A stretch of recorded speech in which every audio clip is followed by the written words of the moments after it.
Hello everyone, আজ হলো জন্মাষ্টমী, সেই জন্য কিন্তু বাড়িতেও পুজো রয়েছে মন্দিরে। তো তার কারণেই কিন্তু আমি এইদিকে রেডি হয়ে নিচ্ছি।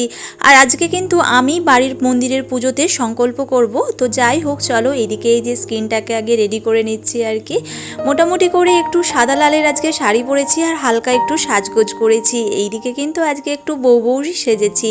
তো কেমন লাগছে অবশ্যই কিন্তু তোমরা জানিও। এই যে একটু ঘোমটাও দিয়ে নিয়েছি।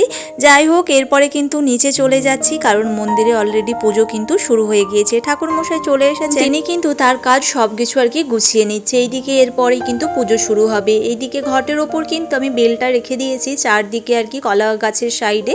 তারপরে এইদিকে পুজো শুরু হয়ে গিয়েছে, হোম হবে, তার জন্য এই যে সব সাজানো হচ্ছে। প্রদীপটা আমি এগিয়ে দিচ্ছি এখানে হোমটা শুরু হওয়ার জন্য। যাই হোক, হোমটাও শুরু হয়ে গিয়েছে। সকালবেলায় যেহেতু আমাদের মন্দিরে জন্মদিনটা ধরা হয়, তাই একসাথেই কিন্তু পুজোটা হয়ে যায়, জন্মাষ্টমী পুজো। আর সন্ধ্যাবেলাতে আমি করব আমার গোপলু সোনার পুজো।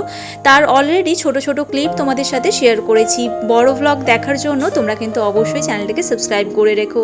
এদিকে কিন্তু হোম আমাদের হয়ে গিয়েছে, তারপরেই আরতি শুরু হয়েছে। আরতি শেষ হয়ে গেলেই কিন্তু পুজো সম্পন্ন হবে।